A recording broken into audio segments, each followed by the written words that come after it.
Hello everyone, welcome to biology believe. आज हम पढ़ेंगे माइक्रोब्स इन ह्यूमन वेलफेयर।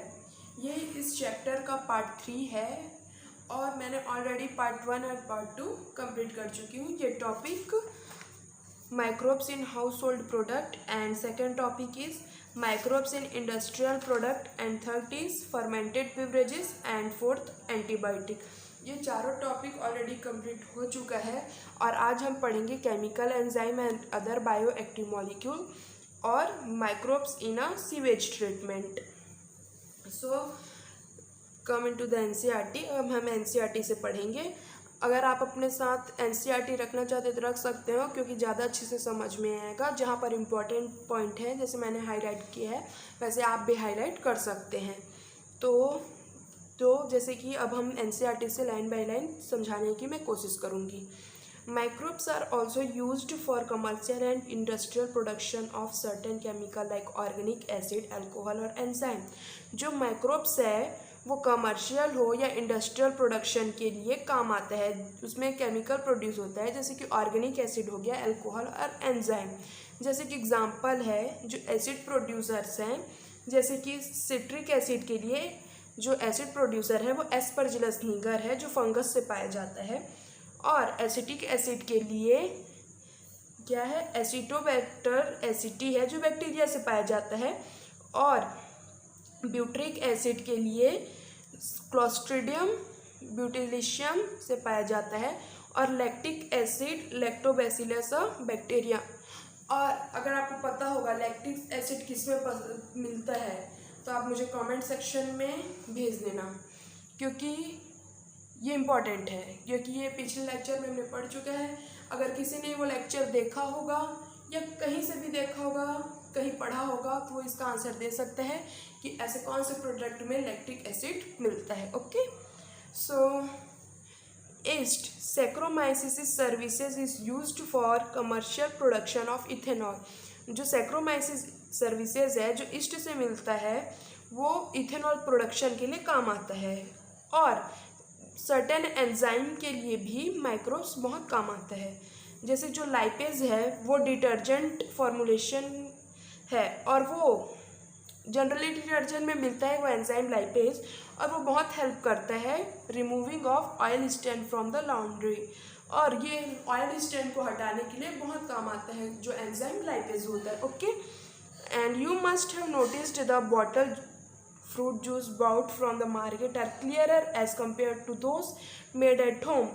और आपने जनरली देखा होगा जो मार्केट में फ्रूट जूस मिलता है वो बहुत ज़्यादा क्लियर होता है एज कम्पेयर टू जो हम घर में जूस बनाते हैं, क्योंकि उसमें दो ऐसे एंजाइम होते हैं, पैक्टिनेस और प्रोटिएसिस, जो जनरली उस फ्रूट जूस को क्लियर करने के लिए बहुत हेल्पफुल होता है। ओके, और जो streptokinase produce by the bacteria Streptococcus, और जो स्ट्रेप्टोकाइनेस है वो स्ट्रेप्टोकोकस बैक्टीरिया से मिलता है। ये आपको जो छोटे छोटे पॉइंट्स आपको याद रखना बहुत ज़रूरी है, क्योंकि ये सब जेनेटिक इंजीनियरिंग से मिलता है और ये क्लॉट बस्टर के लिए बहुत काम आता है।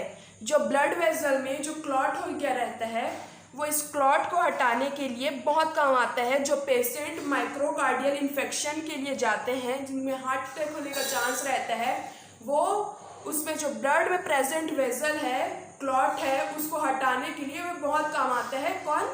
Streptokinase. So another bio active molecule जो साइक्लोस्पोरिन ए है, that is used as an immunosuppressive agent in a organ transplant patient.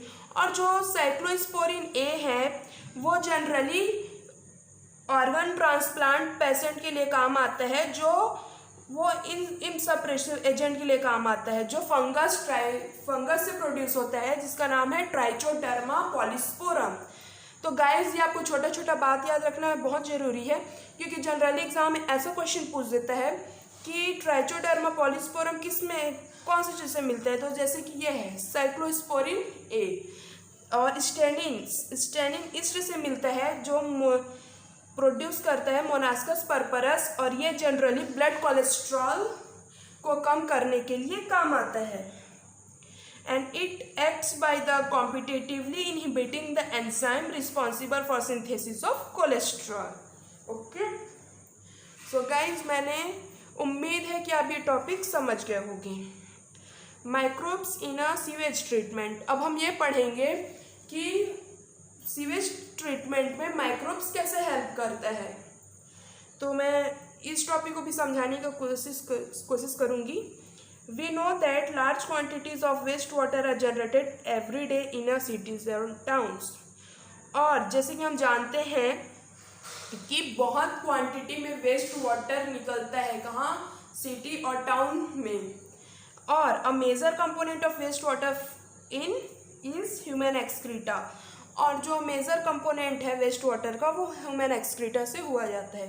This municipal waste water is also called sewage. जो म्यूनिसिपल वेस्ट वाटर है उसको भी sewage कहा जाता है। It contain large amount of organic matter and microbes. और इसमें ये बहुत सारे ऑर्गेनिक मैटर कंटेन करता है और microbes, many of which are pathogenic. और उसमें से कई बहुत ज़्यादा पैथोजेनिक रहता है जो हमारे बॉडी के लिए अच्छा नहीं होता है। Have you ever wondered where the huge quantity of sewage or urban waste are disposal of daily? और इसमें यह बोला गया है, कभी आपने सोचा है कि कितने सारे जो वेस्ट वाटर है वो कहाँ डिस्पोज होता होगा। This can not be discharge into natural water bodies like a river and stream directly. और जो सीवेज है वो डायरेक्टली नहीं वाटर बॉडीज में हम नहीं डाल सकते बिना ट्रीटमेंट के लिए। इसके लिए बहुत इंपॉर्टेंट है सीवेज ट्रीटमेंट करके उसको साफ पानी को डालना। And you can understand why, क्योंकि आप समझ सकते हो क्यों। क्योंकि before disposal and sewage is treated by sewage treatment plant.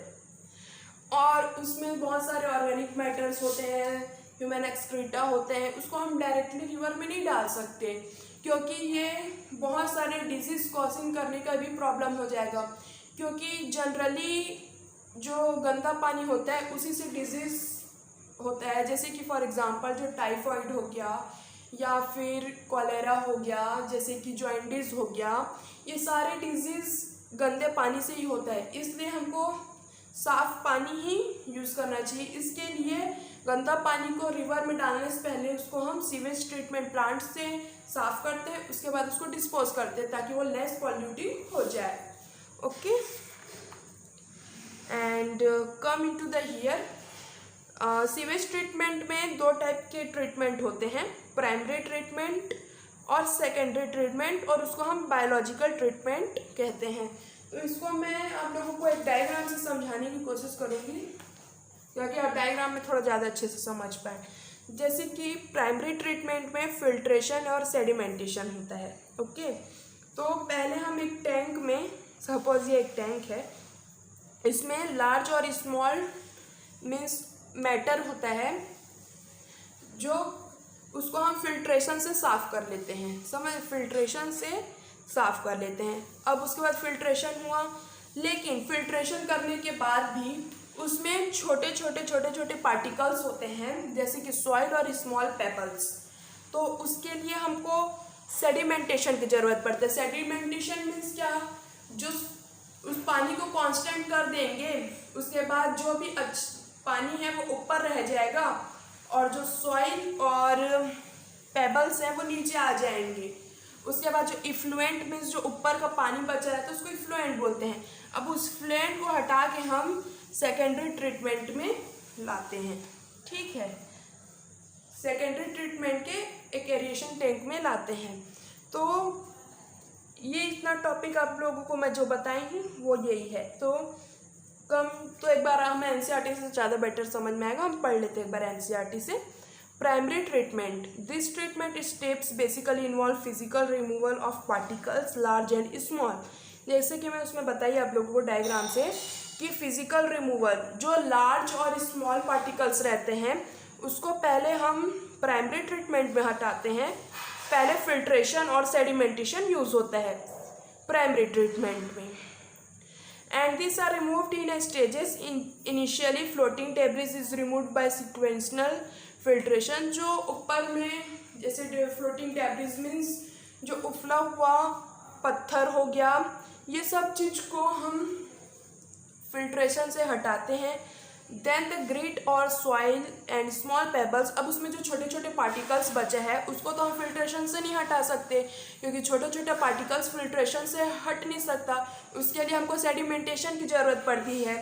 तो हम उसको सेडिमेंटेशन के लिए सेडिमेंट कर देते हैं, एक सेटल्ड जो सॉलिड पार्टिकल है वो सेटल डाउन हो जाता है, और जो अच्छा पार्टिकल्स है मीन्स पानी है वो ऊपर रह जाता है। फिर उसको हम इफ्लुएंट के द्वारा निकाल के सेकेंडरी ट्रीटमेंट के एरिएशन टैंक में डाल देते हैं। उसके बाद हम सेकेंडरी ट्रीटमेंट, कहाँ सेकेंडरी ट्रीटमेंट और biological treatment. The primary effluent is passed into large aeration tank. Okay, जो प्राइमरी इफ्लुएंट रहता है उसको हम लार्ज एरिएशन टैंक में डाल देते हैं, where it is constantly agitating mechanically and air pumped into it. उसके बाद जो एरिएशन टैंक में हम एयर पम्प्ड करते हैं ताकि उसमें एरोबिक माइक्रोब्स ग्रोथ हो, जैसे कि bacteria associated with fungal filament to form mass like structure, और उसमें बैक्टीरिया के साथ एक फंगस होता है जो मैस लाइक स्ट्रक्चर बनाता है। While growing this consume major part of the organic matter in the effluent। अब जो इफ्लुएंट रह गया, अगर उसमें फंगस और बैक्टीरिया प्रोड्यूस करेंगे तो उसमें जितने भी ऑर्गेनिक मैटर्स है उसको ये जो बैक्टीरिया और फंगस है, जो मैस लाइक स्ट्रक्चर है, वो उसको कंज्यूम कर लेता है। The significant reduce the BOD biochemical oxygen demand. उसके बाद इसमें जो बीओडी है बायोकेमिकल ऑक्सीजन डिमांड कम हो जाता है of the effluent, and BOD refer to the amount of oxygen that would be consumed if all organic matter in a 1 liter of water were oxidized by bacteria। अब इसमें यह बोला गया है कि जितना ज़्यादा BOD लेवल ज़्यादा होगा, और जैसे कि 1 लीटर में अगर जितना ज़्यादा ये बैक्टीरिया ग्रो करेगा उतना ज़्यादा वो साफ होते जाएगा पानी।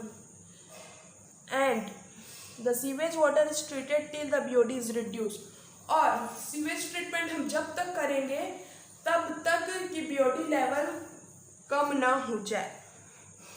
The BOD test measure the rate of uptake of oxygen by the microorganism in a sample of water. Indirectly BOD is measure of organic matter present in the water, और हम BOD से ही major कर पाएंगे कि water fresh है कि नहीं हुआ है अभी तक, क्योंकि इसमें लिखा है the greater the BOD of waste water more is polluting potential, मतलब जितना ज़्यादा BOD होगा उतना ज़्यादा उसका वाटर पॉल्यूशन होगा। तो गाइस, उम्मीद है कि आप जितना मैं अभी आज आप लोग को पढ़ाई हूँ आपको समझ में आ गया होगा। So guys,